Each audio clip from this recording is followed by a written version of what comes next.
Hi everyone, my name is Lamia, and my final project is about juvenile rehabilitation and why we need to move away from punitive juvenile justice models. For years, we've relied on secure confinement and isolation, but contemporary research shows that these methods often fail to reduce recidivism or address the complex developmental needs of our youth. My main argument today is that shifting towards models like creative arts, behavioral skill training, and interdisciplinary collective care provides a much more effective framework for long term behavioral change. But before we look at the alternatives, we do have to acknowledge that the traditional system has largely failed. 70 to 80% of youth are rearrested within almost 2 to 3 years of their initial release, and confinement increases the likelihood of adult imprisonment by 22 to 26%. Overall, this just fails as a deterrent for the long run for the youth. Correctional confinement often results in high recidivism and significant psychological trauma. Instead of rehabilitating youth, these punitive environments often exacerbate existing mental health issues, which makes it harder for them to successfully reintegrate into society. A study shows that 65 to 75% of juvenile detainees experience at least one mental health issue. This includes depression, anxiety, and even suicidal ideation.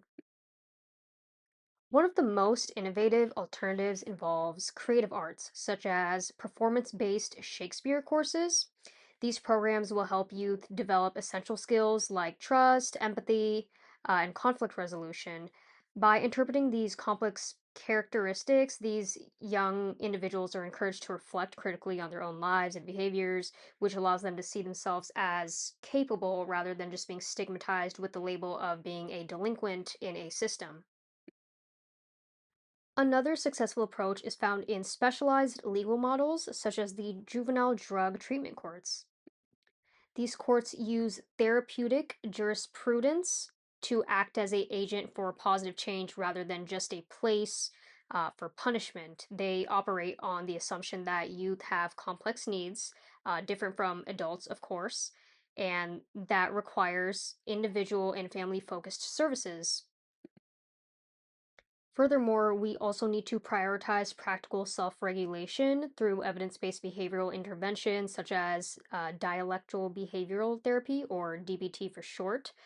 These pilot programs have shown that even during short term stays, youth can learn mindfulness and distress tolerance skills. Additionally, systems like token economies use rewards to actually encourage positive behavior. These programs will equip juveniles with the actual coping and healing skills that they need to navigate stressful real life situations without resorting straight to aggression. And this just gives them a better outlook and approach for issues in the long run. However, the success of any program depends on the people who are actually running it. Juvenile justice professionals' perceptions based on race or demeanor can actually significantly impact the opportunities a youth receives. We also have to consider individual traits. For example, a youth's behavioral activation drive affects how they respond to punishment, such as fines.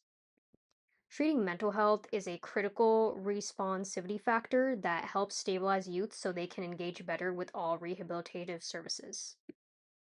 To bring all these elements together, I am proposing a justice based interdisciplinary collective care, or JBICC framework. This model essentially bridges the gap between the justice system and community based partners to provide holistic, culturally responsive care.